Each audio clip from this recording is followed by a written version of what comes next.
Welcome, everyone, to the Penny Stamps Distinguished Speaker Series. My name's Christina Hamilton, the series director. We're making it, people. It's spring on Monday. Yeah. Today, we are so pleased, and you are so lucky, as we present artists, designers, and self-proclaimed pop artisans, Patrick Whitaker and Keir Mailem. Today's event is presented in partnership with our great friends at the School of the Art Institute of Chicago. A big thank you to Andrea Pirro there, my great colleague. Patrick and Keir spoke there on Tuesday evening to a robust and very happy crowd. And also we have support today from Design Core Detroit and series partners Detroit Public Television and Michigan Radio 91.7 FM.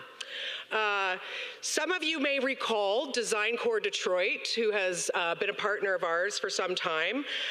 They have 2 open calls for proposals, I want to remind you, for upcoming opportunities. Design Core has launched their new City of Design Challenge for 2023, exploring ways to increase community connections and unify residents in times of disruption.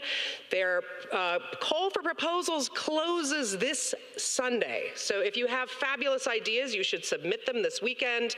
Design Core also produces the annual Month of Design Festival each September. There are applications to participate in the festival are open now and run through Sunday, April 2nd. So both these programs' applications can be found on their website. Detroit Design Core's website is designcore.org. Easy to remember. Next week, don't forget, right here, Ann Arbor Film Festival, 61st edition. Get your tickets. Opening night, Tuesday night, big party, followed by the first program of in-competition films. Do silence your cell phones. And we will have a Q&A today. There are microphones at the ends of the 2 aisles here, so do come line up and ask your questions when we get there. And for a few bit of information on our guests today, Patrick Whitaker and Keir Mailem bring together the worlds of fashion, film, and art.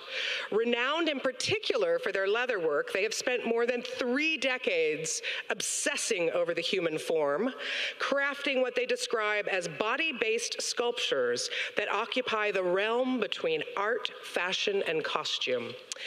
Their influence on popular culture crosses creative fields and has led them to work with many leading visionaries, including such collaborations in fashion as with Alexander McQueen for Givenchy Haute Couture, Hussein Chalayan, Christian Louboutin, Tommy Hilfiger, Burberry, Charles Jeffrey Loverboy, and Giles Deacon. Pop music artists including Madonna, Mick Jagger, Janet Jackson, Cher, Paula Abdul, Gloria Estefan, Paloma Faith, Doja Cat, Megan Thee Stallion, and Tove Lo have worn their designs. Exciting stuff. Come on, man. Yeah, there you go. You guys got to warm up today. Over the last 20 years, the duo have also worked on numerous movie franchises such as James Bond, Harry Potter, and Fast and Furious, notably creating 100 armor costumes for Wonder Woman and her Amazonian world. Other productions, Aquaman, Aragon, 300, Rise of an Empire, Clash of the Titans, and they've also created superhero suits for Captain America, The First Avenger, and Batman: The Dark Knight. 2017 saw their first solo show exhibition at the Gallery Liverpool with a retrospective of their work and introducing Transmorphic Superpeople, an optimistic exploration of the multiple possibilities of fluid sexual identities. Today, they offer you their insights into their working practice as independent, freelance designer artisans, and yes, that means they do everything themselves. Please welcome to the stage Patrick Whitaker and Keir Mailem.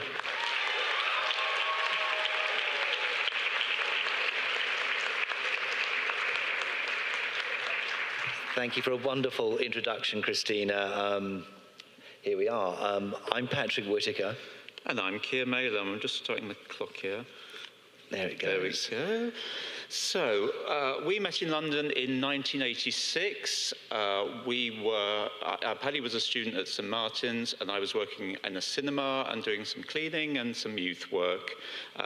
We are life and work partners, and we're basically a two-man company. Yeah. We're designers and artisans, and we operate in the genres of fashion, film, and art. Our story is a modest one, in as much as we are not a brand or a household name. Nonetheless, we are aware that some of our influence on fashion and wider popular culture. Well, we've had an influence on fashion. Hopefully we've had some influence on it. Yeah. And we like to think, whilst most people haven't heard of us, that they have seen our work at some time. Yeah, this, basically the little slideshow that was running back there was just a bit of a best of. And so basically we call ourselves pop artisans because we've interfered with and meddled with popular culture in a strange way, semi-accidentally in some respects.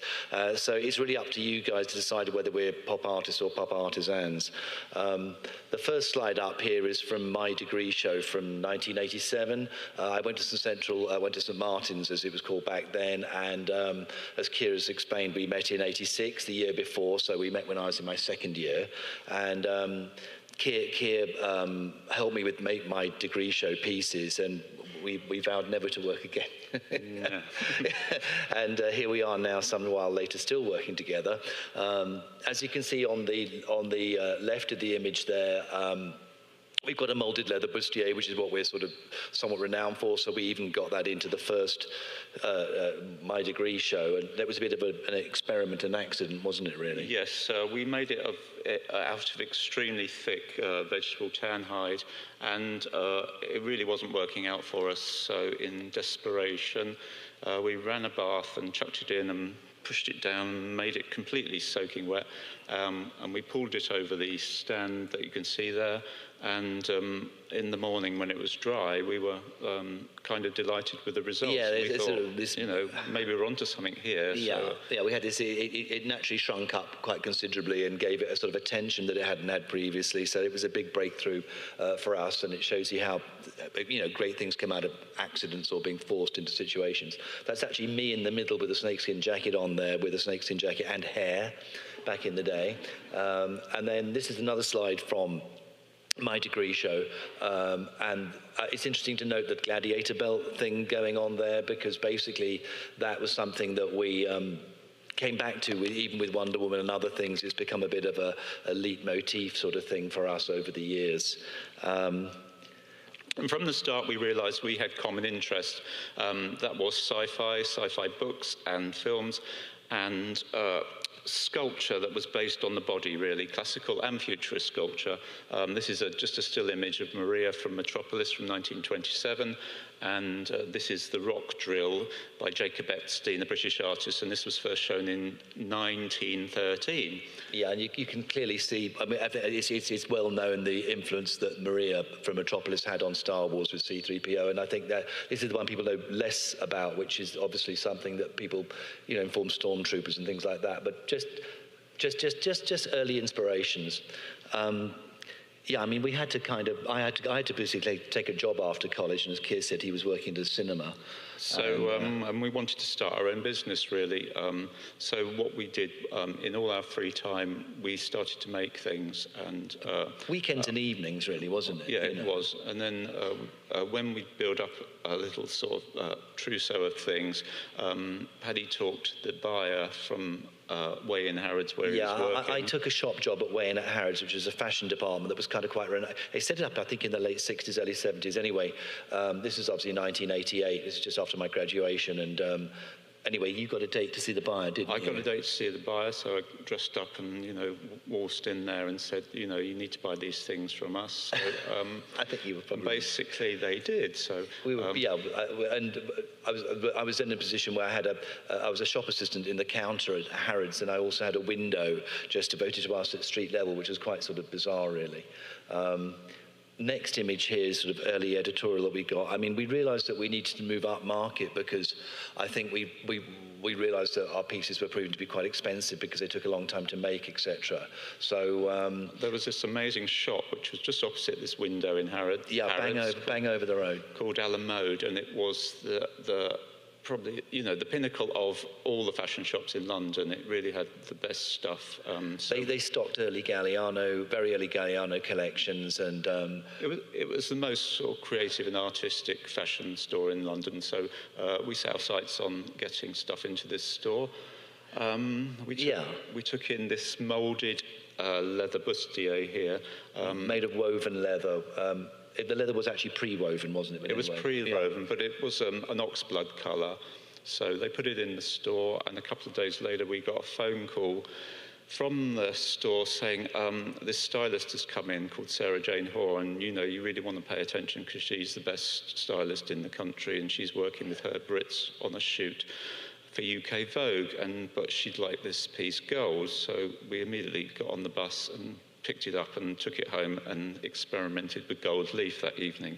Yeah, I think we spray mounted the gold leaf on that, actually. But anyway, so just want to note that the sheath dress that's underneath that on the left there is by an amazing and somewhat forgotten American fashion designer called Giorgio de Sant'Angelo, who made these wonderful bias cut silk sheath dresses, but he was actually also quite renowned for costume design. Well, he designed both the Cleopatra Jones movies in the early 70s and just did extraordinary looks, and that's really, if you don't know about de Sant'Angelo, he's really worth referencing for those fashion students and fashion-interested people here. And then kind of lightning did also sort of strike twice slightly, because we had this other Herb Ritts image a few years later, also by the same route really, with Sarah Jane Hoare and all the rest of it in English Vogue. So we were very, very lucky to have that kind of press early on. There's no doubt about it. There was certainly a bit of luck involved there. But then I think it's also fair to say that those pieces that you're seeing there, they look like things you could imagine quite easily being part of fashion now, but back then they weren't the sort of, they seemed a lot kind of fresher back then, obviously. This is just another piece of very early editorial that we're both still really proud of. I think it still looks really fresh. It could even be contemporary virtually. And this is in the Face magazine. And here's another page spread from the Face. So this started us working on a season-based 6-monthly fashion cycle. We would make a small collection of maybe 16 items, which we sold to trade via trade fairs and exhibitions, first in London and then later in Paris, wholesaling to a few stores around the world, but mostly in the US. Yes, it definitely was what catapulted us.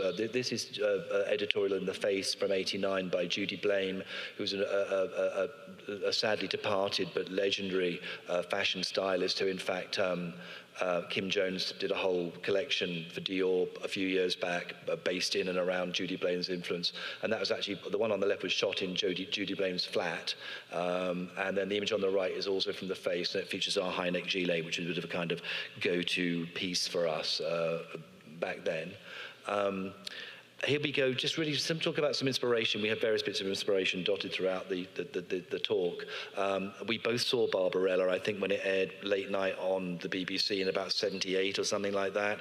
It had an absolutely colossal impact on me. I was quite aware of Paco Rabanne as a designer at that age, and I knew it was his work in the film, and I was really thrilled when I saw his name going up at the end of the movie, and I was very intrigued by this idea that you could be a fashion designer and get yourself into some sort of fantasy film or something like that. And you remember it for kind of other reasons. I remember it for the dolls with metal teeth biting Barbarella and making her bleed. Yes. Anyway, and then strangely, you know, again in the early 90s, this is the first ever picture of Kate Moss, one of the first ever fashion editor. How old was she? She was 17 at this point. Something like that, and it was a beauty shoot for Elle magazine, and they wanted to style her as Barbarella, and they ended up with pre-internet, obviously.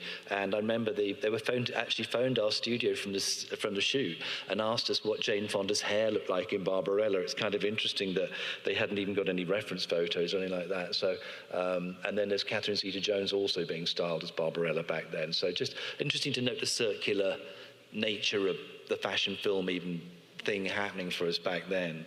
And this was the age of MTV, and celebrities started to wear our work.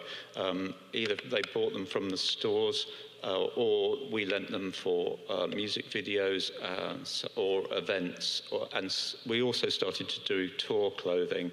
That's where a lot of the names that Christina mentioned are quite old, because that was back then. They go back. I mean, that's Gianna Nannini, who was a hugely famous Italian pop star. She's got the same jacket on that was in the window of Harrods there. And then Debbie Allen at the Oscars in '94, and Gloria Estefan doing some Super Bowl halftime entertainment bizarro thing it was, which really interestingly, we only saw that in the last few years when it surfaced on YouTube, because we had no way of seeing it back in 1992. We heard that it had happened because stores suddenly started faxing us from America.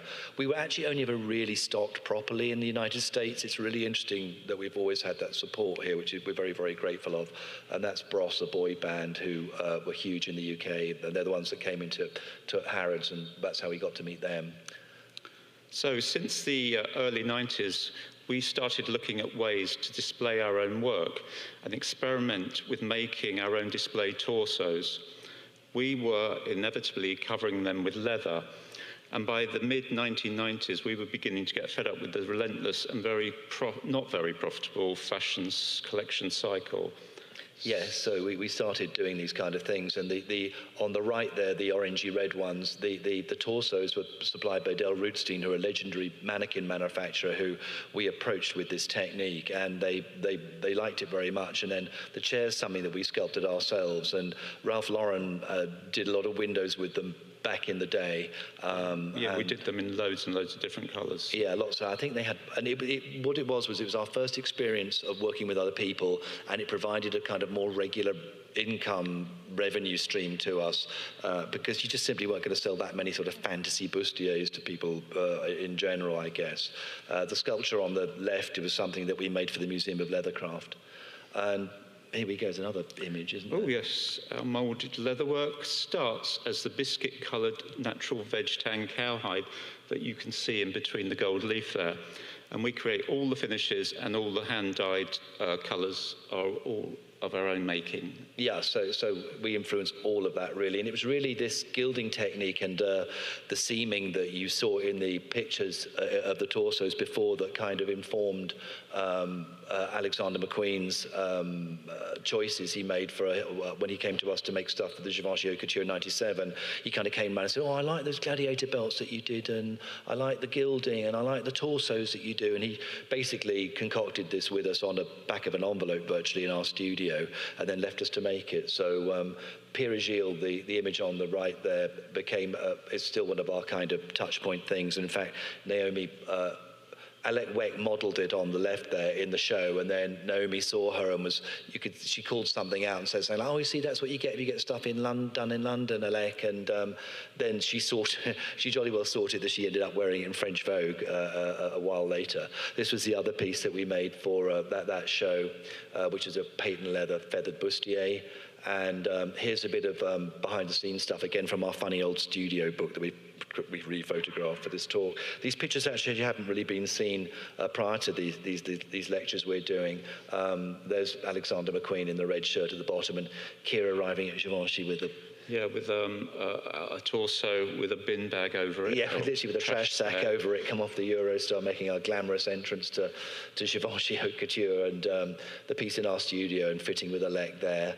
And that's Philip Tracy with the stuffed bird he's trying on Alec's head, which was, I think he was trying something out. So obviously it was a wonderful opportunity and experience for us, and McQueen was pretty generous with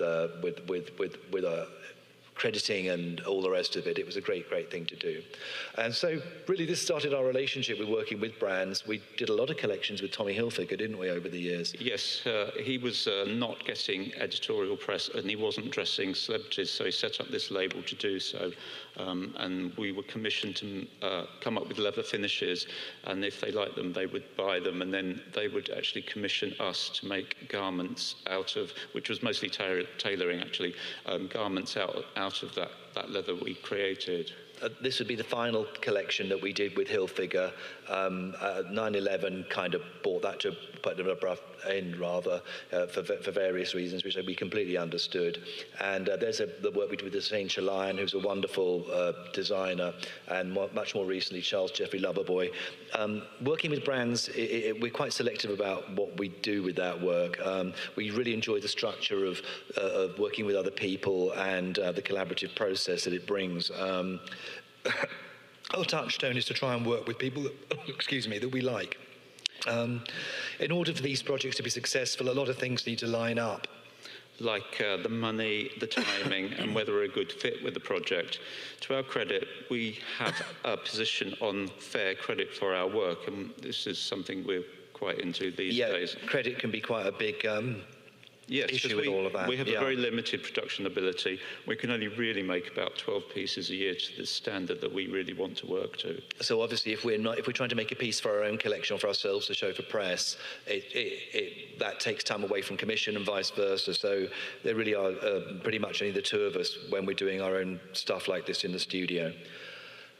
And here's a much more recent collaboration with Burberry for the Met Gala with Bella Hadid about a year ago, and that's the stand block there is one of our very earliest sculpts, and that was that came out nicely and was done at very, very short order. It was quite nice to realise that you still can do things in a couple of weeks. It's quite a simple design, to be fair. Okay, moving away from that kind of thing, this is just a story really about the Orange's inspiration and the circularity of ideas, as we've got it written up there. On the extreme left, you've got an extraordinary torso by a sculptor called Mandy Havers, who sadly doesn't make this kind of stuff any longer. I think she may even be doing ceramics or something. I actually saw one of her sculptures in late 70s. A friend of mine's a friend of my mother's took me to see a sculpture show at a local art centre, and there was one of her torsos there, and it was absolutely breathtaking. It was like an anatomical life-size figure in oxblood leather, padded, and it was just extraordinary. And then I wasn't the only person to be inspired by it. Bob Ringwood, who designed the 84 David Lynch, Dino De Laurentiis Dune, completely based his still suit design on. He invited Mandy Havers to make the still suits, and I think she got a bit freaked out and thought she'd have to make them all herself, whereas, of course, he had a team of people doing it. But we still regard that as one of the best costume films that we are aware of. And then we actually made our own version of it there in '88 in leather. I think we intended it really probably to be menswear, but back in the day, but Elle styled it on a girl. And moving on from there, entirely as a result of Bob's work on Dune, he got to do what I think is considered really as the original. Yeah, the first ever real proper superhero suit that wasn't like spandex. I think Warner Brothers were a bit peed off with him because he'd upped the game so much and it cost them so much money. Yeah, there were people at the time, Bob told us this, we worked with Bob later on Troy. And he told us that there were people in Hollywood who were really pissed off with him because he'd put the bar so high. That bat suit, which was the original one for the Tim Burton Batman film, was actually fabricated in the UK. And these things are much more the preserved. In some cases, there's wonderful people in Los Angeles like Ironhead Studios and Jose, who did extraordinary work did the Batwoman outfit and all the rest of it. Anyway, moving on, then there's the 2008 Dark Knight Batsuit that we got involved with, which was a very complicated build. Lindy Hemming, who designed that, we'd actually worked with her previously, but they very much came to us to help lift that off the page and keep it really near the body. They wanted it to, I think it still is the Batsuit that went nearest the body. And then in 2018, we were invited to do this project for Hobbs & Shaw, which is a spin-off from Fast and Furious, and make Idris Elba this what was called a Talos suit, which they didn't really have a design for. It's kind of nice outside of sort of superhero things. You get a bit more opportunity sometimes to sort of make things a bit more how you'd want to do them. And I think this was kind of this was the technique we'd always really wanted to do the Batsuit with, wasn't it? Actually, it's something I wish we'd done more of, but there's still time. Yeah. And Patrick really doesn't have a body like that, actually. No, I mean, that's me wearing it in the studio. And of course, what it demonstrates is that we've sculpted, that's been fabricated over a body sculpt that we've over-sculpted. And and it shows you how, with that technique, it was a trapunto technique with several layers of fabric, then foam and leather, and a specific type of construction. It's almost like wearing a sort of Chanel handbag. So the garment has its own structure and will give you that shape really without much padding underneath it. So this bit might be a bit noisy.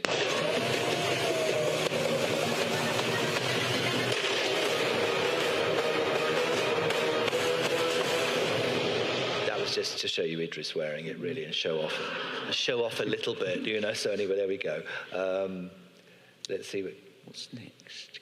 Yeah, I'm clicking and it's not changing. Let's hope that now it has. Okay, there's more on Origins of Inspiration. Back to that. I got to see Issey Miyake Body Works at the V&A. My mother took me. My mother was a sculptor, and I was very, very blessed to have this sort of creative family. She took me to see the Body Works show at the V&A, and Issey is obviously extraordinary. And I loved the show. It was absolutely brilliant. So that fiberglass corset one would feel that was the first time one had seen that in fashion as a hard cast thing. And it predated Mugler's sort of sexy robot-inspired work, definitely. But in fact, really, I feel the more natural successor to it is this breastplate that Alan Jones made in 1971 for a Pirelli calendar shoot. And he actually editioned those and sold some of them. We've worked with Alan for over 25 years. We were introduced by a photographer called Bob Carlos Clark to finish his editions of sculptures that you can see there on the right. Yes, our work with Alan has really been very exciting. We actually, as I say, as Keir's telling you, he got us in to complete the furniture edition, and then we actually said to him, Alan, we think we can leather cover a whole body for you. And he went, oh, that might be interesting. I've got a figure. And so we did this with Alan. And yes, she's a little figure, about 4/5. She's 4/5 life size. Yes. So, and on the steel table, she's quite tall. And shortly after we'd finished it, he exhibited it in a group show at the Royal Academy with. It was next to a Degas, a lovely Degas ballerina girl, and it was bought by a British pop artist called Gary Hume almost immediately. And then many years later, on 2013 rather, Alan had us make Kate Moss look like the sculpture, and the artwork that Alan's artwork is in fact that image. And what did he say? He had something about how she needed to sit down after standing up. Oh, yes, she was getting tired of standing up, so she needed a rest. The sculpture was resting, so it is, in fact, the identical chrome base that figure lives on. So that was a nice thing to do. We've learned an awful lot with working with Alan over the years, about line and colour on the body, and it's been a really, really wonderful relationship, and it's kind of woven in and out of several things now. That's Alan in between two of the other. We've made quite a lot of those. Yeah, we did 8 of those, I believe, in all different colours. Various colours. Yeah, there's the detail of another one there, and some of the other ones. The ones on the left were for a Chinese bank, unbelievably. And then this is sort of back into film work, really. Oh, yes, here we are. Our pieces found their way into movies via the stores in LA, but here are some examples of our work being commissioned directly from existing fashion pieces that we owned. Yeah, I mean, the point being that basically that high neck gilet was in the face in 92 rather, and then 10 years later, Lindy Hemming, who we did the Dark Knight Batsuit with, asked us to make something, well, the same thing for Madonna, for the Bond movie. She was playing a lesbian fencing instructor, which was frankly the craziest Bond movie ever made, which is now regarded as probably also the worst one, but it's getting some sort of reputation just because it's a very, very odd film, in fact, but in a campy, mad way. And also, because it was the 20th Bond movie, they wanted all these references to the previous one, so we had this homage to Ursula Andress coming out of the sea, and we made Halle Berry's knife belts, and she's got a J because the buckles in a J shape because the character was called Jinx. And it was great fun, and we had a fabulous time, and we actually got completely spoilt with the credit, didn't we, really? Yes, we did an amazing credit at the end where the producers wished to thank the likes of Aston Martin, Moet Hennessy Champagne. Yeah, and all that. And then Whittaker Malum came up, which is really nice. And then I think it kind of slightly deluded us because we thought we were going to get these kind of amazing credits on every movie. And of course, it wasn't like that at all. It was a bit of a kind of a strange thing. And this is, again, an example of our fashion work influencing what we did for movies. Helena Bonham Carter being fitted up as Bellatrix for a Harry Potter show. And there she's in our studio, as it used to be. And what she's wearing is actually one of our archive fashion pieces with a wand holder that we'd made for another character for the thing. And there's a little bit of process showing here. We've got, that's another one of our, in a similar range, there's a test area we made there, a swatch. And there it is with its wand holder and some battle damage, because I think she was supposed to have been, I don't know what, but anyway, that was that. And so she was really lovely, actually. And then, in fact, the nice thing was then that we got to do these Death Eaters for the Goblet of Fire, which I think predated it. And it was the only time they ever looked like this. And they didn't really know what they wanted Death Eaters to look like. And they're only seen at the beginning, fleetingly. And one of the drawings, they were quite pointy. And I said, well, that's the scariest because they look like the Ku Klux Klan. And we made a proto one, and the director really liked it. And then we made lots of them with funny finishes. I think it was about 15 of them. They were all different. Film things were a little bit different in those days, in as much as quite often they didn't. I mean, it still happens occasionally. People they know what they don't want, but they don't really know what they do want. And if you can get a good idea in there, they might well go with it. So that's actually our drawing for that on there. So this is an excursion into other materials, inevitably being drawn into film costumes. They can't all be leather, and so we've had an amazing experience of being able to work in lots of different materials and fuse different materials together. So this is the Dark Night bat suit. You said the Dark Nude. Well, that would be quite an interesting franchise. Nude man with little gills. Anyway, so then there's Keir. It just shows us again dressing up in all the outfits that we make. But actually, of course, there's nothing like actually trying on the outfit yourself that you're going to get some actor to wear. It really does make a difference. And in fact, Keir, back in the day then in 2008, wasn't actually unlike Christian Bale measurement-wise. And so the top half there is actually finished, and the lower half's just plasters out as a prototype, getting some idea. And then we had a very elaborate trays system, which the piece of the urethane, what's underneath that thing with all the pins is this spacer fabric, which is like what you put in the back of rucksacks to stop your back getting sweaty. So it was quite a bizarro kind of construction. But anyway, it went well, and it was a nice job. And then we went on to do the Captain America suit. First Avenger suit. And that was basically, it was set in 1945, so we thought, what could look modern in 1945? So we came up with this nylon technique, and we started with this horse blanket, which was actually a silver grey, and we dyed it the Captain America blue, and then we overprinted it to make it look like it was. It had a weave structure that we overprinted over it, and I think we only made about 8 of the top halves and about 25 pairs of trousers because the print wore off the trousers. And this was literally made by us two and one assistant in the tiniest room at Shepperton. It was minute. And on the back wall there, you can see all the R&D that we were doing for the shoulder straps. It was endless swatching just to try and nail it. And in fact, on that picture on the right there, it's different shoulder treatments. We're kind of working out what was going to work or whatever. When you do suits like this, you literally get the producers, the director, the costume designer, and the actor. You're just poring over every single square inch, so it's to their satisfaction. So there is, everything is really scrutinised. So that's why we end up making so many test pieces. What this all introduced us to is actually body scanning, which has had a big impact on our process. And we had previously done things with plaster bandages and foam filling to make torsos and all that sort of thing. So, but it was very important that came in. And the next slide shows. The next slide. And the next slide, there it is, yeah.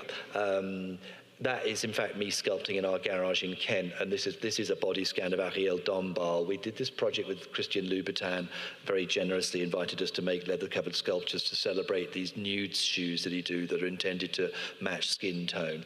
And so there I am over sculpting. I mean, body scans of people are really strange things. There was only ever one that we saw that was like, my God, that's so perfect, we don't need to touch it. And that was a Hugh Jackman about 15, 20 years ago. And it was like, that's perfect. But everyone else, you know, Halle Berry, normally we are all very asymmetric. And of course, we're also programmed to want to see a symmetry on the body. And of course, with costume, the first thing, and with clothing generally, that you kind of identify as silhouette. And so it's all about affecting the right silhouette. So yes, and we want to turn like a real body into a more sculptural thing. yeah. So here's Keir in the studio, leather covering. The process with this technique, and like what we do with Alan Jones sculptures and things, is you start out with an original sculpture, then that's molded. You then take a fiberglass impression from that mold. Fiberglass is hideous to work with, but incredibly durable. It'll see us all out if it's treated decently. So it's not very nice stuff, but it's incredibly durable. And so this is the leather covering technique we Indeed. have, where we use pre-bought leather, and it's a thinner sheepskin. It's more like a garment weight leather, and it's bonded directly to the sculpture, and it's a trompe-l'oeil effect with the stitching, so it looks like it's stitched all over, and people go, how did you get it on? Well, you just put a row of stitching through some leather, then stick it down. So it's a bit kind of corny, really, but it's amazing how simple things can really fool the eye sometimes, and how we see things are being made. Obviously, just working on the detail. Ariel was actually scanned in the shoe that I'm holding there, and then obviously Louboutin's famous red soles, and this is a we scanned her in 2 positions only, but we changed all the different colours, so not one colour was ever repeated in the same pose. No, and in fact, out of the 2 poses and the different colours, again, it was one of those things that fooled the eye, and it looked there was more poses than there were until you really looked at it. Anyway, Christian did this with his extraordinary exhibition that it is going to continue to tour, we believe. He opened it in Paris in 2019 at a wonderful place called the Palais de Porte d'Oreille, and then he took it to Monte Carlo last summer, and we had it there, and it's just extraordinary. He's just put so much stuff into it. You can see Warhol paintings and Saint Laurent couture pieces, stuff that Christian's collected, obviously his previous shoes, and primitive art, and all sorts of things. It's a real magpie event, and it's actually really good. Yeah, that's how they kind of were displayed in Paris and in Monte Carlo, with a mirror above them and a mirror around them, and kaleidoscopic displays of the shoes themselves around it. So it was all rather good, and a wonderful opportunity that Christian presented with us, and he was very generous with the credit and things like that. So this is an example where they're not real. This isn't our real studio.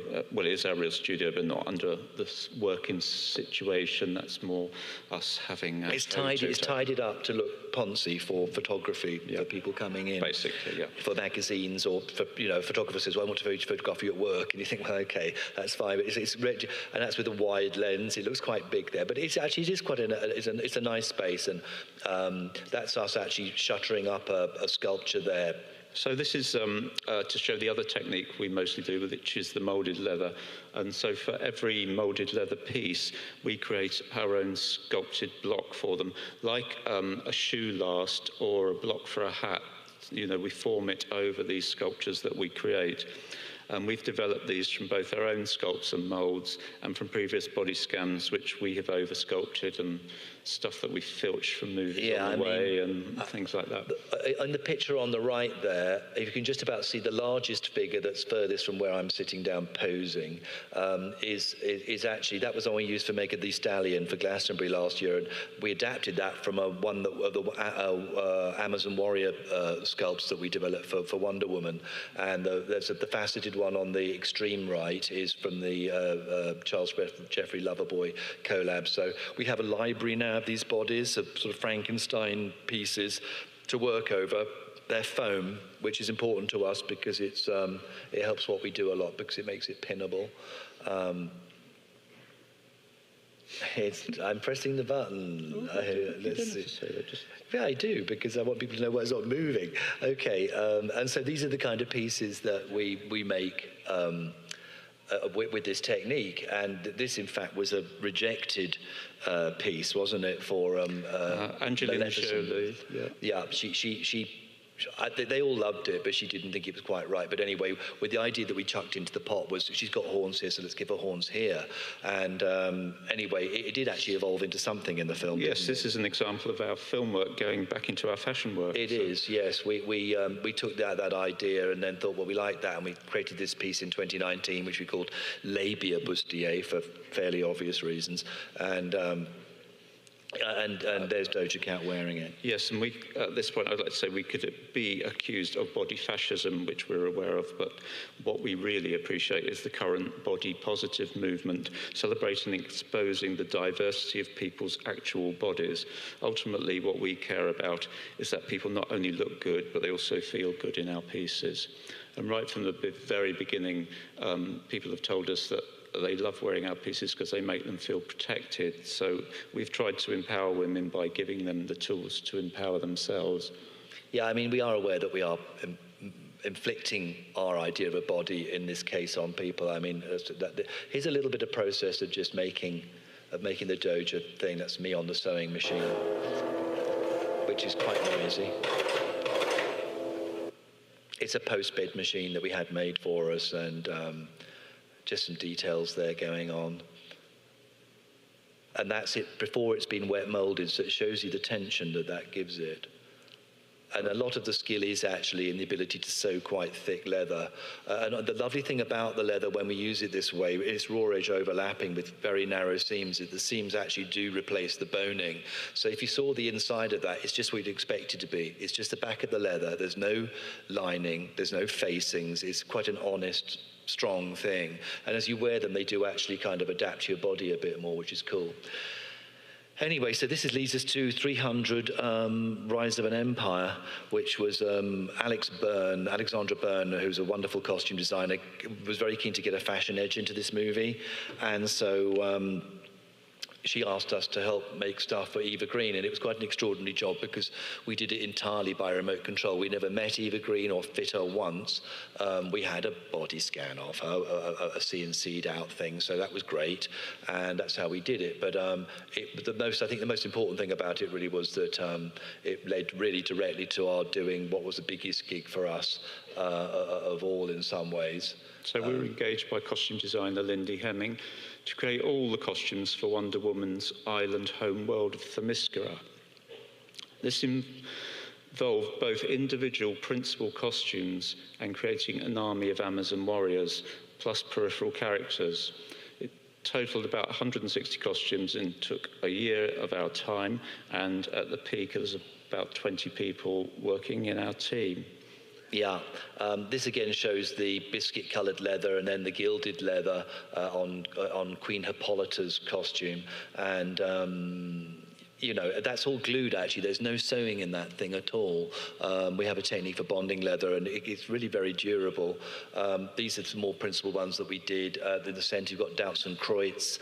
She's actually wearing, in that picture, I can tell that she's wearing one of the urethane castings. What happens with this, when we do these shows this way, is that we make an original one in leather, and then really clever people take that away and make a mould of it, and then they cast out multiples for stunt use in this really weird urethane stuff, which is great. It's quite durable, but it takes a lot of effort.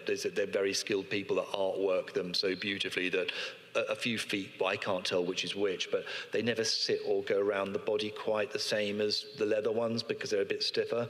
There's Robin Wright Penn on the right as strangely Wonder Woman's aunt, Antiope, so she was Auntie Antiope, yes, which we thought was quite funny. Yeah. And I want to keep calling her Antiope, really. Yes. But anyway. And then this was the first day on set. Gal is in her training armour there as Wonder Woman. She'd already filmed for a couple of weeks, and this was the first day that they all got together on set.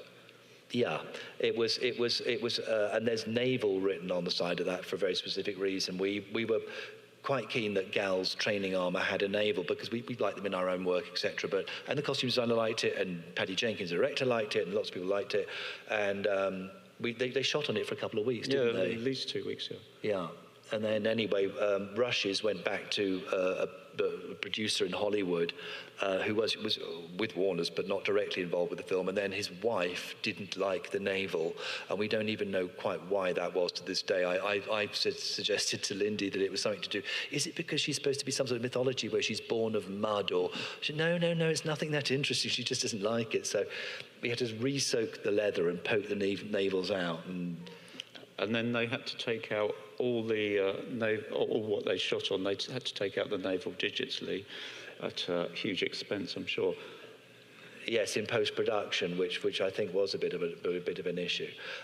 This is actually just to show you what a sort of fitting's like on a movie. There's Kieran, our helper Rob. I mean, anyway, I'll just run it for you. You can see what you think. That's why I'm talking about it now. That's exactly what I'm thinking. Yeah, under my armpits. Sorry for that. Yeah, I think it's because the Velcro's on the wrong way up. Oh, yeah. Yeah, no, that was a fitting that went quite well. I mean, you can have a lot worse things happen than the Velcro being on the wrong way up under the arm, which is what Lisa Loven-Kongsley, who's a lovely actress, was complaining about, and it sort of scratched. The main thing about Wonder Woman for us was the challenge of basically working. I kept right from the get-go, and we were on the film before Patty Jenkins was, because there was a female director that we lost, and then we got Patty, and I kept saying to Lindy, look, what did the Amazon rank-and-file army look like? Because we had archers and infantry. Infantry and cavalry. And cavalry, as some on horses and all that. And I said, look, Lindy, all I care about, all that anyone's going to really care about is what, again, silhouette, what the bust shape looks like. And we do feel that quite often with women on film that people, they seem to shy away a lot from really wanting to show too much or make it too sexy. And we were all very, very keen, Lindy and everyone was very keen, that we were going to make things that people wanted to wear at Halloween, that they wanted to do for cosplay, and we really did pitch it that way. So one day I said to Lindy, I was discussing with her. She said, well, Patty came on the job, and she took me to see Patty. And she said, Patty's got something he wants to ask you. And I said, well, okay, Patty, what should the... And all we kept doing was showing pictures of Helmut Newton. I was going, this Helmut Newton photo is what we think of Amazon. And I said, what sort of bust shape?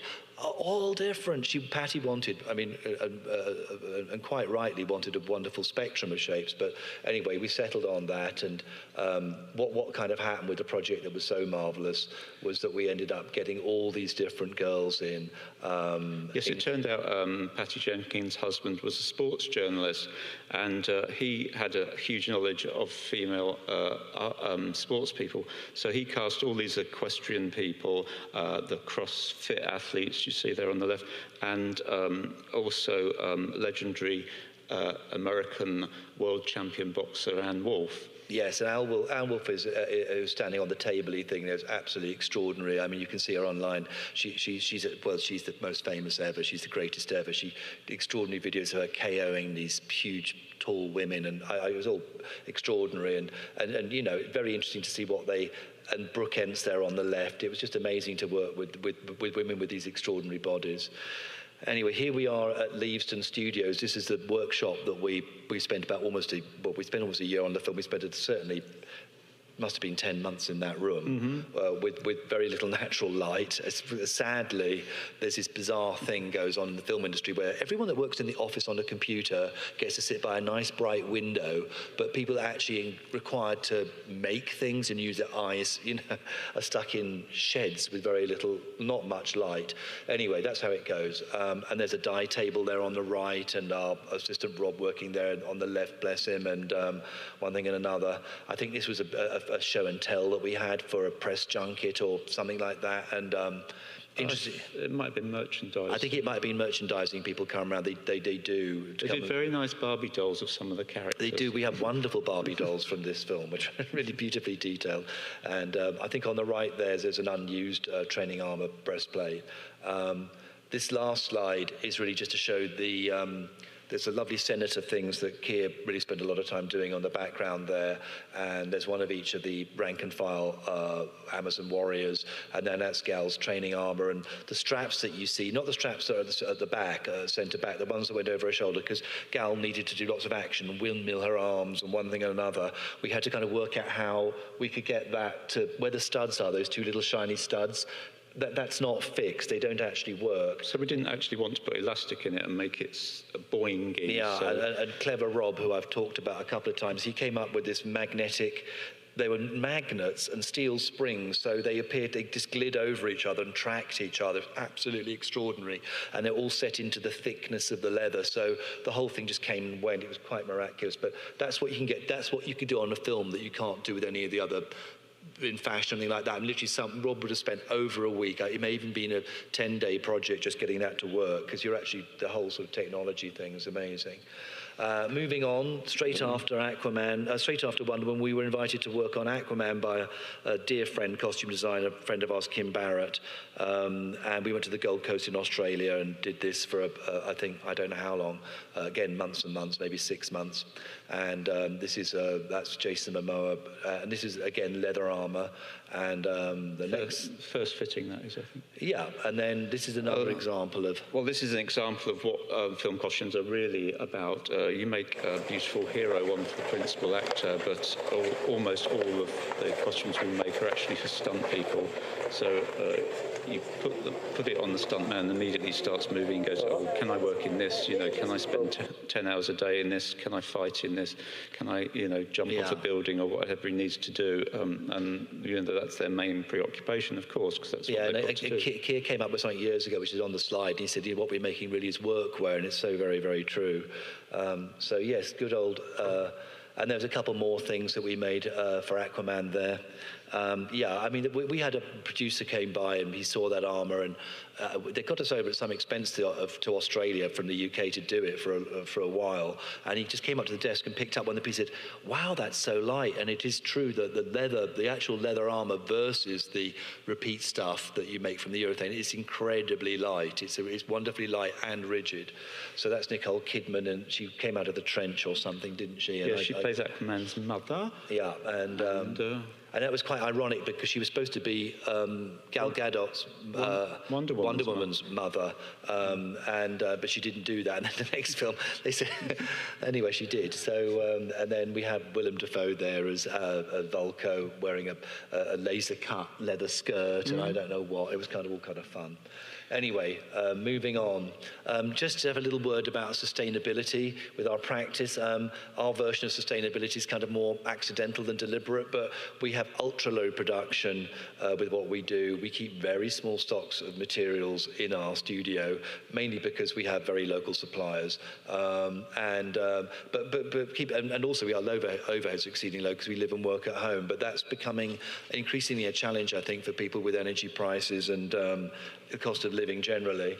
And we'd like to say that we're not particularly greedy. I think what we mean by that is that Keir and I very firmly believe that what is not particularly sustainable is this idea that growth should be constantly like this very steep graph. We've basically let ourselves be guided by the projects that have come towards us to quite a large degree.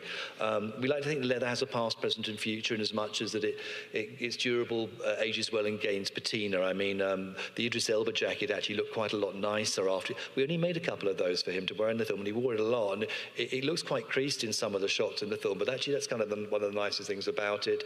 It's repairable, and repairs on leather can look really good if you kind of play them up and actually make something of them and emphasize them rather than try and conceal them. And it's pretty much recyclable. I mean, you can certainly make leather bags and things out of other things.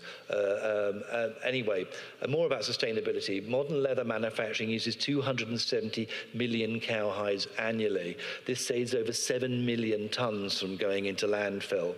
40% is the estimated number of hides thrown away annually, and 20% was the number of hides thrown away in the USA in 2019. Not using leather would not change the number of animals reared for meat. It would just increase waste. We like to think a better solution would be to consume less meat and to use 100% of the animal. So that's just something about leather.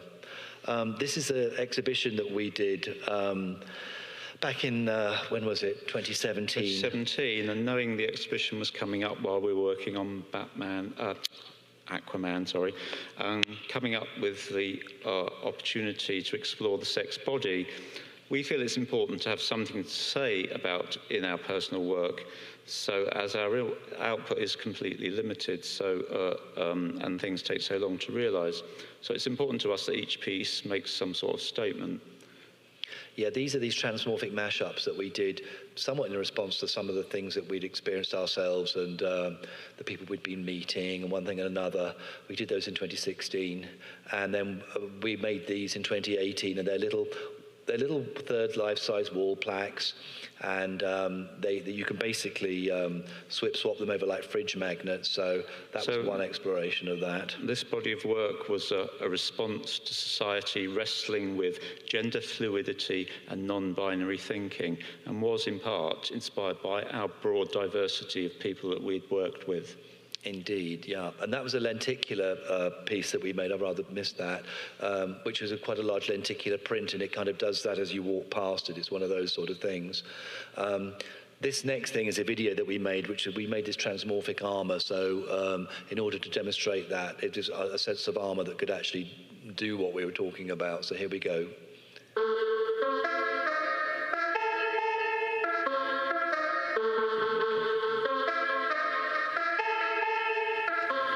Ooh.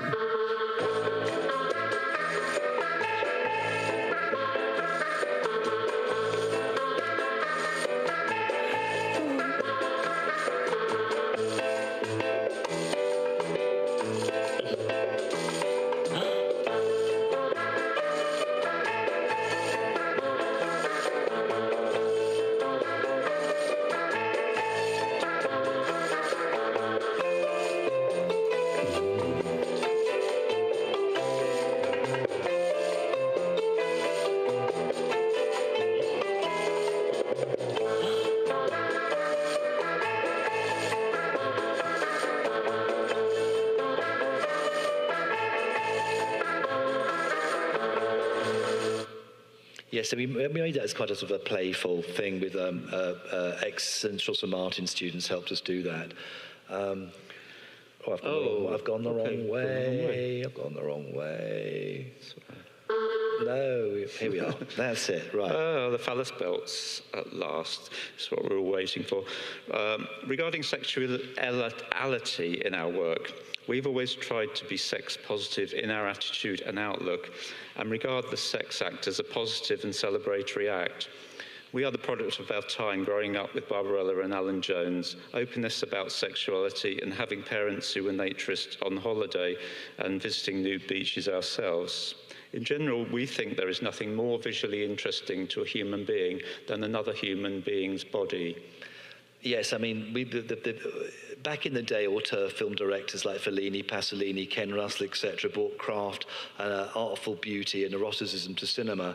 I think that, you know, it saddens us slightly that a lot of the shows that we've been involved with seem to sort of glorify inconsequential violence far more than artistic or positive erotic imagery. And in terms of censorship, we find it particularly strange that bare breasts are still considered such a taboo issue in all types of media. Yeah.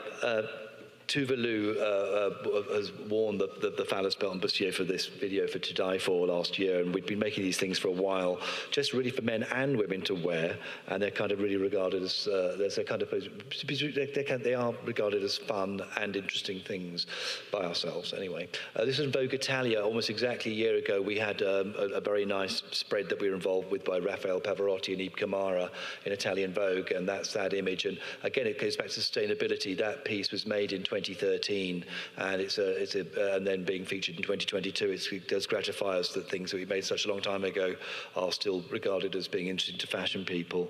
I think our stickability and simply keeping on is one of the main reasons that we're here today talking to you. We've managed to maintain our relevance by working in different areas of popular culture.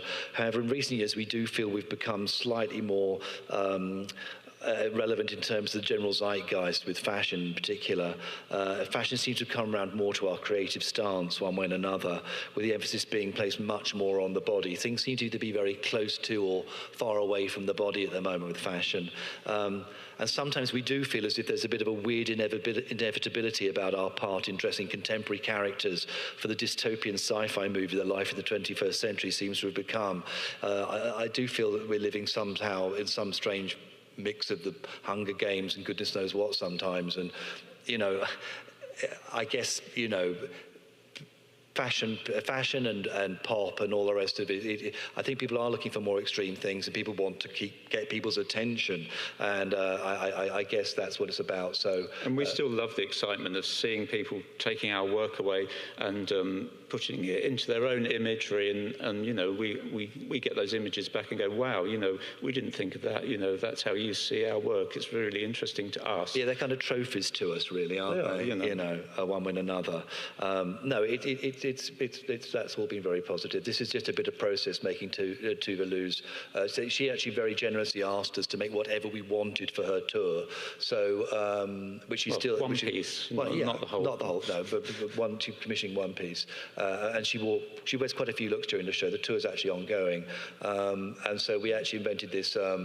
This piece, which has interchangeable genitals. She's got a penis and a vagina she can swap out at will. I think you can just about see it peering out on the extreme right there, or not have it at all. So it's up to her. So our idea here was all the flesh, natural-coloured leather is supposed to chime in with her own flesh, so it just looks like gold stripes on her with nothing in between. Yeah, and actually some people on Instagram have actually were commenting and sort of complaining, why do you have to bare your breasts, and saying remarks like this on her posts, and it's like, well, she's not baring her breasts. I mean, they are. There's something going on there.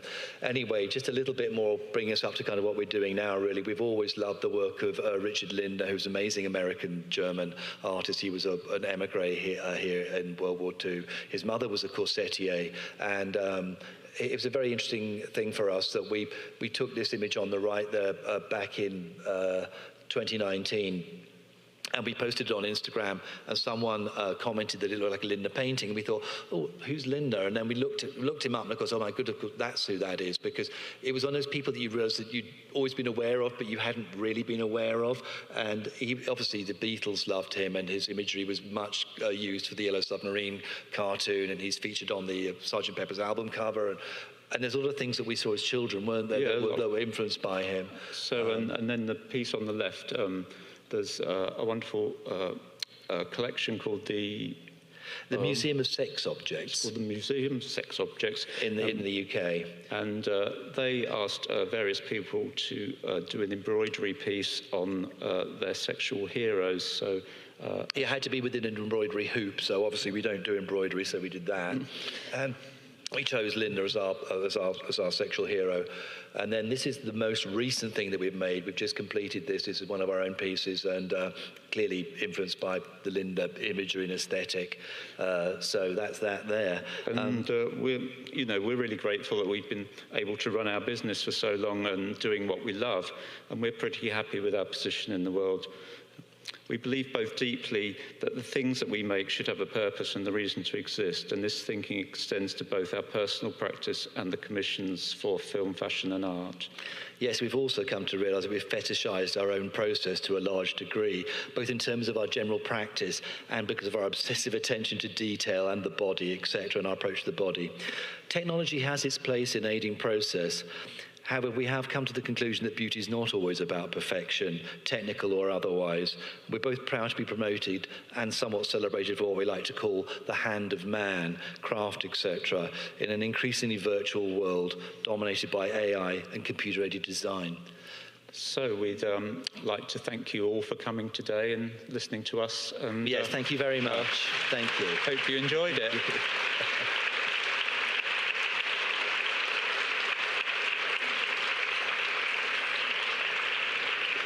We are going to do a Q&A. Oh, here she is. There we go. Yes, folks who have questions, please come up and we'll take a few questions. We have about 20 minutes for Q&A, so please do join. Thank you both so much. much. We got the timing right. Amazing, perfect. You guys were just lovely. My alarm's going to go off. Oh. We underrun. Look at that. 2 minutes to spare. I love it, I love it, I love it. Testing, yeah, works, great. So Oh, let's come over here okay. and see. We'll see who's... Oh, it's quite gratifying to see there was actually more people here than I thought. This is, Oh, great, there's someone there. Good. Yeah, let people come and find a spot to ask, and we'll let those that want to go can go, and we'll start. Well, I'm just curious, like, as men, you have a lot of power and say over, like, what is going on women's bodies, and you've shown almost exclusively women's wear. I'm just curious as why you've chosen to exclusively work with extremely skinny models and have been, there's like no range in the bodies that you show and are claiming to be inclusive in your work, but I don't see that visually happening. I think that's a really fair comment, and I think that's you're absolutely welcome to come up and say that. I'd like to say that if I dug around more, I could have found things that weren't like that. We have actually worked with a well-known character actress, Ned Badlands, who I could show you images of a cuirass we'd made for her, and also some of the other people from Wonder Woman. Anne Wolfe in particular is not in any way, shape or form skinny. So we have done that, and we would like to do that. Obviously, we have to be guided by what we're commissioned to do. I'm not so much sure that we do have the power as such. I mean, yes, in our own work, it might be interesting to explore that further, and I think it's a really interesting thing for you to note, but we are kind of guided by what we're asked to do and the people that are commissioning us. However, I would also like to say that we have had approaches from quite a lot of more bootylicious women lately, and we are in fact addressing this and making. We're addressing that. We actually need to make a sculpt for everything that we make. We're actually working on making those stands. So I hope that you'll see more of it in future.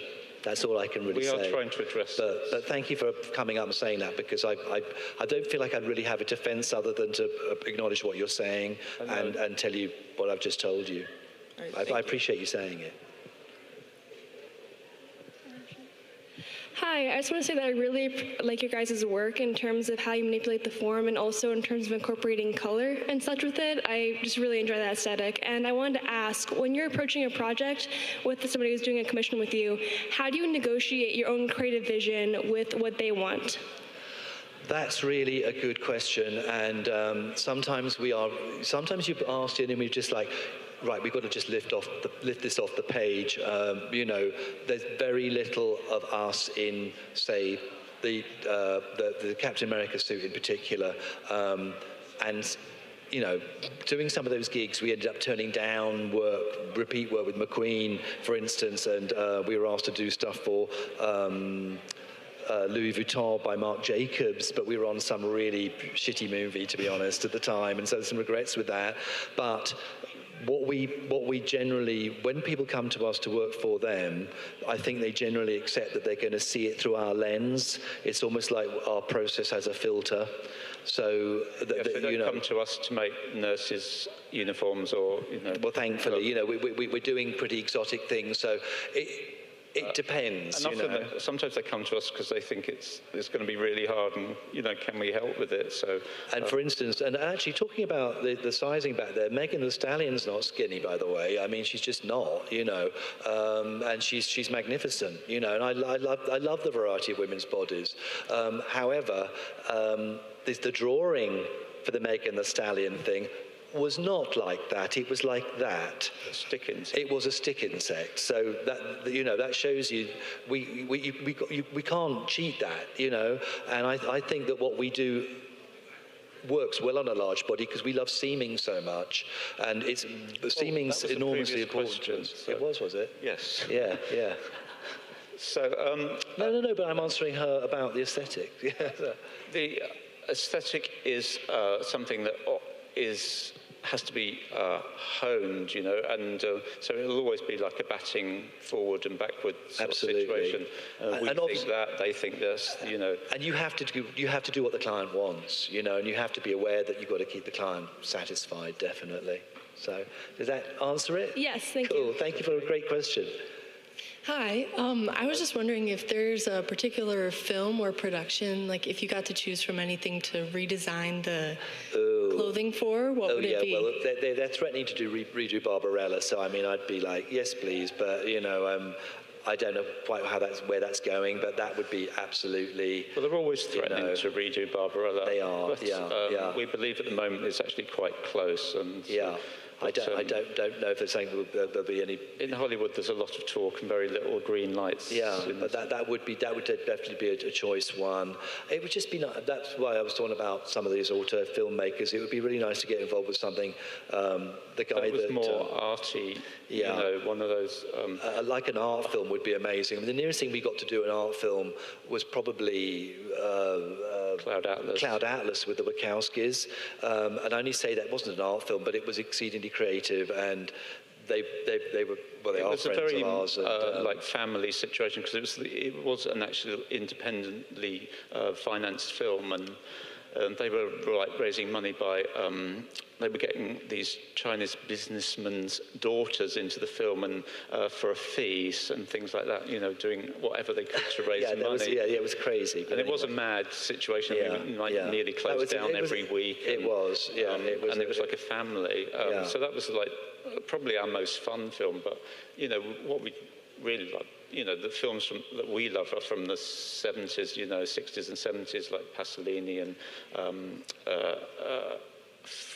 yeah, a guy called Danilo Donati did all those things, and he brought an awful lot of art into those films with the director artists themselves. But Donati brought a lot into it, and he actually invented the whole process of sort of breaking down costumes so they looked like they were old. No one had done that before. Everything came out of Western costume and looked immaculate. So, you know, medieval things in and I think 50s and 60s sword and sandal films are all immaculate. Whereas there's a whole sub-industry now of people breaking down costumes to make them look beautiful and aged and stuff. And most sort of like low-budget films usually use contemporary wardrobe, obviously, because of budget constraints. Yeah. But you know, and then art films. But the simple answer is Barbarella. So that's it. You know, okay. But you know, who knows? Thank you for a great question.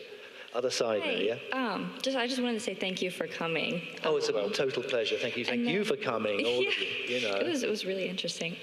You guys have worked together for a really long time. I was just wondering how your collaboration process has changed over the years. With each other? Yeah. And how has that been? Because I don't know. It's been reviewed quite recently, hasn't it? It has.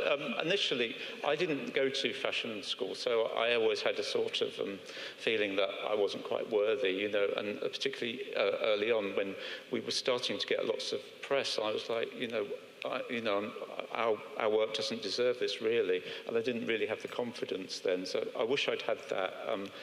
But Paddy, you know, is an overconfident person, so he helped a lot. But I think just in the last few years, I think we've become very content with our place. You know, is still just a two-man company. You know, we don't want to sell belts and, you know, perfume and all that sort of thing. We just love doing what we're doing. We'd much rather make fewer things that were worthwhile than a lot of stuff speculatively and see if you sold it or not. Just lately, I mean, Keir does all the leather cutting. I do all the sewing. Keir used to do all the dyeing. Now I'm doing some of that. And then very recently, I've discovered drawing on a computer Keir's tablet. been doing more drawing, and the Linda piece that you saw is actually Keir's design, and I think it's one of the first times I can kind of go, that's just Keir's design. And obviously we worked on the line work a lot together, but the time had come, because I'm the bossier one, you know, to be honest. It was time for me to go, no, you know, because not the bossy one, but I was the one instigating. Yeah.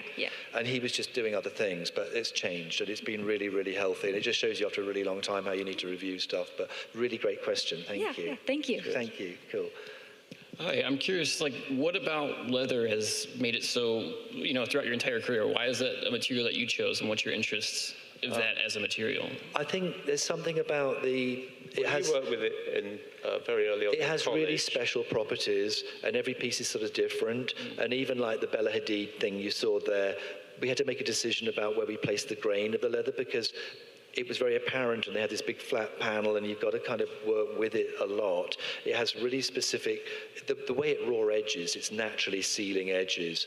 If anyone's interested in working leather, that's really the main thing that you get out of it, really, is this ability to do that with edges and things. But it's, our main attraction to it is it's extremely sculptural, and, you know, you can make it look like a lot of other things. You know, we have tried to make leather look like wood and obviously metal, as you've seen. Yeah, it will look like a lot of things, and, it's true. You know, in the films, we didn't show any, but we've done lots of films where the leather special looked really old and broken down.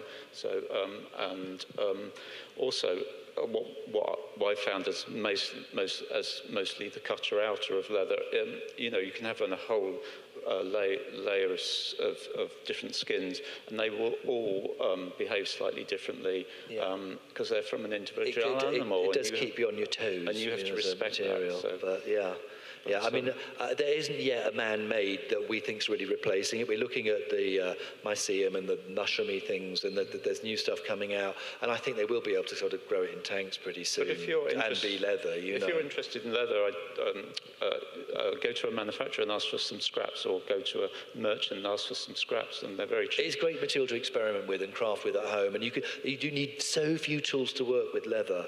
Absolutely hardly any. A knife and a cutting mat, and you're off, and a needle and some thread, and you can do a hell of a lot. So anyway. Well, you don't even have to sew it. No, glue it or whatever. Rivet anyway. it, you know, play with it. Anyways, is that good cool? stuff. Okay, thanks.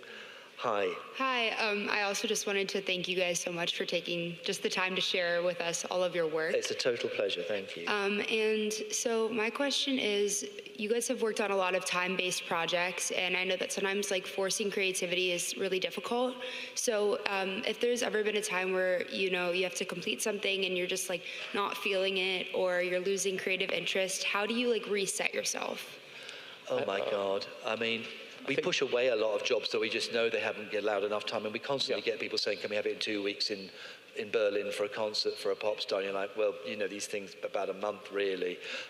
So I think we do, I think the thing is that you kind of know, that's what you get. As you get older, you know how to make things, and the frustration becomes in that you're jumping to the next stage in your head because you know how to get there, but then sometimes it takes just as long, you know. And we still have disasters in the studio and things go wrong, but with generally we break everything down into incredibly small, thorough steps, and we always recommend students and makers do test areas. Don't just sail into the lump of leather. Use a scrap, work on a corner of it, you know.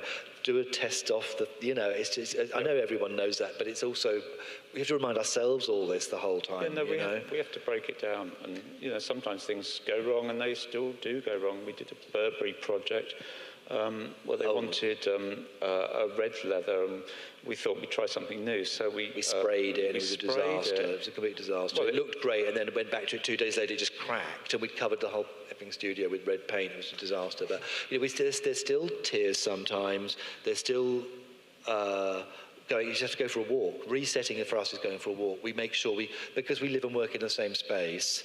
It's like COVID made everyone's lives like ours. We got stuck together. You know, everyone's going, we've been stuck together with my partner in the house, and it's like, yes, we've had 30 years of that, you know. So we go out for a walk, and we try to give each other a little bit of space sometimes. But you know, I don't know. Traveling, doing these kind of things, again, something you missed during COVID, that's great for resetting. But generally, from experience, if we don't think we can do it, then we won't take it on, because when we commit to a project, we commit 100%. There have been a few times you just think, actually, you know, Kim wanted us to do the Aquaman scale suit. We didn't do that, but the one looks like, and she did do one out of metal coins that was all mounted exquisitely. Someone spent months doing it, and the whole thing worked out, and she got in touch with us. I was like, sorry, Kim, that one's not for us, because I could see what was coming. It's like, maybe not. But anyway, great question. Thank you. Thank you guys so much. Oh, thank you. Hi. Hello. Hello. I was just wondering, so, the fashion industry and the world of costumes and film can be very daunting for people to break into. Do you have any advice for young people who are Absolutely. I think, the first thing is, it's really super. The advantage you guys all have that we didn't have for years, because we didn't get onto social media till really late, and it's just access through that and showing your work. Back in the day, if you made something or did a show, and the press weren't there, or you didn't, it was just gone. The moment was gone. So all I'll say is, if you've got an idea you think is good, it's really easy to find out who the stylists are of the pop stars now, or who's styling people. Those are the people you want to be going to. They're the ones who, have that kind of thing. Film's another matter. They are quite closed shops. They do go back to people they've used before, and they have the supervisors come on the job before the designers do generally. And another point that we didn't make during the lecture, that's one on the notes didn't come out, is that really, with one particular well-known superhero brand, the name costume designers bought in and just passed a pile of drawings. That's what you're doing. All the ones that we think are interesting, the principal ones, they're all completely worked out.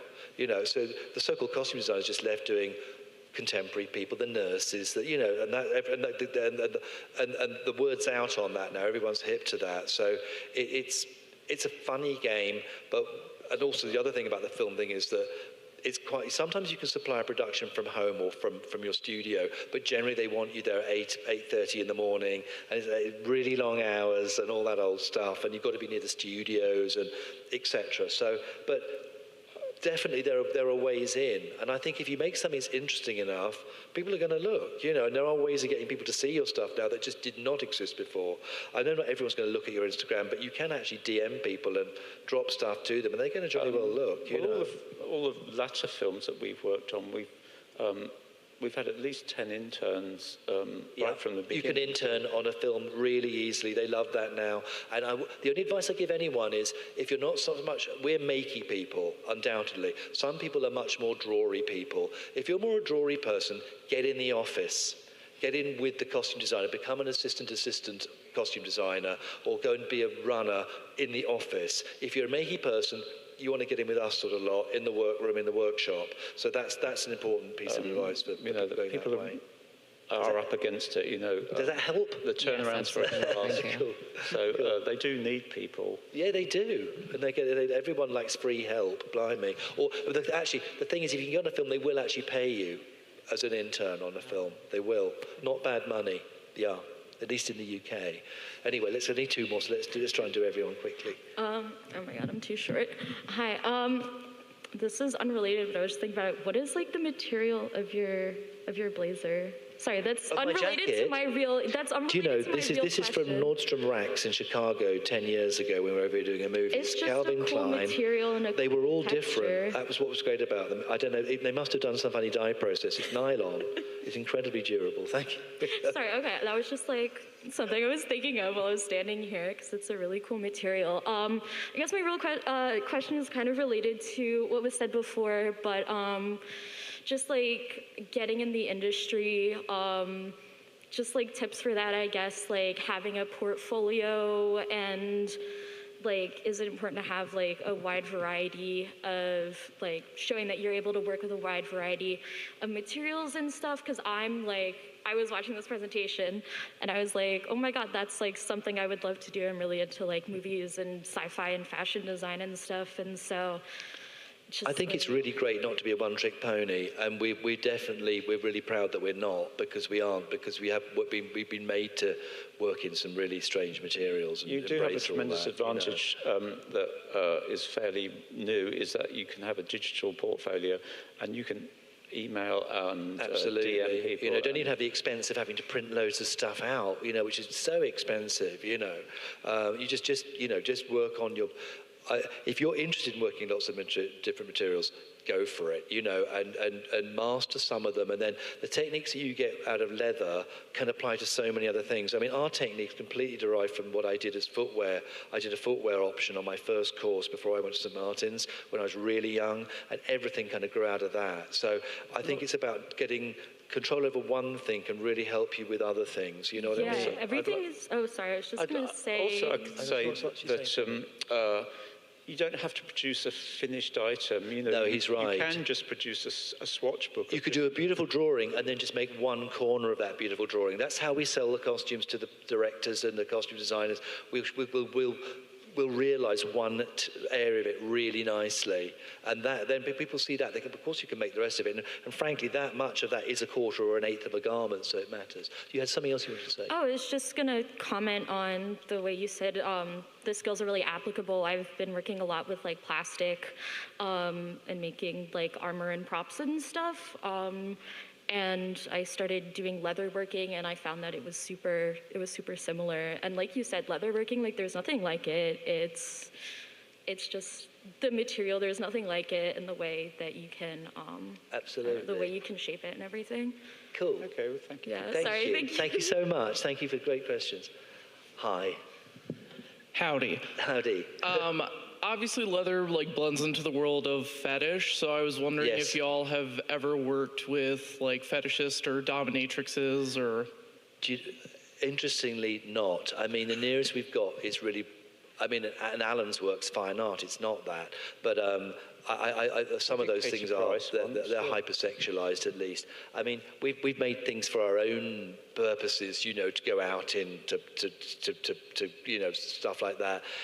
I kind of would. I think it would be great to do that. It's just you've got to, the right person's got to come along and say they want it. I mean, it's just never come to us really. Yeah, it's not something that, you know, we've actively discouraged. And you know, the people that are into all that, and you can. It's quite interesting because within Instagram or social media, you can see people that are doing that and that aren't, and there's not many of them follow us. I think there's almost a feeling that because we do more the fashion costume side of it, that we're maybe not cut from quite that cloth, you know what I mean? So it is really interesting where it starts and stops. Yeah. We did actually, I remember a German guy who was obviously quite well heeled getting in touch years ago wanting us to make the high neck crop one because he'd seen Madonna in it for his partner, and it was quite clear that it was going to be like a bedroom piece, you know, and that never happened because back then our studio was really tatty, and we completely rebuilt it about 7-8 years ago, so we were more comfortable with people coming. I mean, it sounds pathetic and really snobbish, but it really was.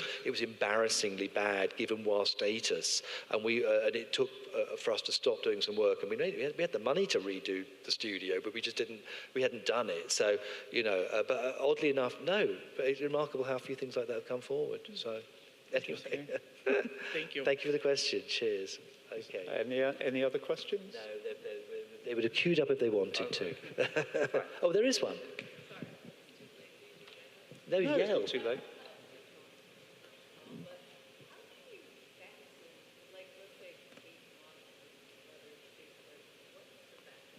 That's a really good question. Yeah. She was saying, how do we, the Kate Moss suit, how do the things close at the back or fasten? I mean, there was a bit of, not cheating going on, that laced all the way up the back of the legs and the bodice so that it looked kind of cool and it would be adjustable at the last moment, because we only had one fitting with her, and we did some crazy thing where we wrapped her in cling film and drew on it, and, you know, just make a pattern really quickly over her body. And it was a situation kind of worked. Where we knew only the front of the garment would be used. It was the actual artwork was the photograph. So. I mean, that's what's special about the sculptures, is you can provide this fantasy thing where it goes all the way around and it's just, you know, glued on and looks amazing. And it's crazy how many fashion people actually ask us, fashion editors and stylists go, oh, you know the bodysuits, like the beige ones in the pictures. You're thinking, you're talking about fiber, and I have to say they're sculptures, you know, you can't wear those. I mean, there's a rigid breastplate that we did with Alan that's fiberglass, and again, that's like you can't walk in it, it's absolutely rigid, but generally, it's always around the back. There's either lacing, and then, or sometimes now we are doing more stretch areas with zips to help with stage stuff and stuff like that. So there always has to be an area that isn't completely how you'd want it to be. The nicest way to do it is like, actually, that's kind of quite trad and very obvious, is what we did with the Bella Hadid, where you've got a front and a back and side lacing. And so obviously it's very visible, it shows, but it does give you a 360 all the way round effect, and it's kind of logically explains itself. It's the usual thing. I think it's important that you don't cheat fastenings and things. If they're there, they want to be celebrated and look right, and you don't try and, you know, fudge it too much, you know. But generally, we've used lacing in our own work just because it's just so there's some good adjustment, flexibility. And, you know, anyway. Looks like we have one more. Oh, one more, just one more.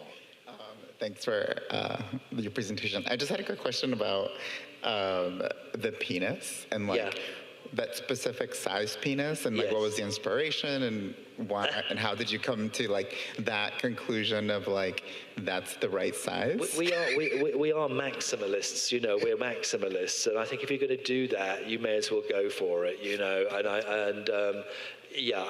did quite a lot of research, I mean, looking at pictures on the internet, saving, that's a good one, and I mean, Obviously, it's made over a sculpt of a penis, so working to that scale, the smaller the scale, obviously, the more difficult the work becomes. So, and the piece was the first piece we did was for the singer James Jeanette. Yeah, a guy called James Jeanette who performed at the ICA, the Institute of Contemporary Art in London, wearing he wanted it. Some sort of old-found looking. There was a Japanese performance artist who did it in the late 60s, early 70s. Throughout history, people have worn phallus belts. Of course. Very common. In fact, around my neck I have a phallus, which is a Roman find from Crete.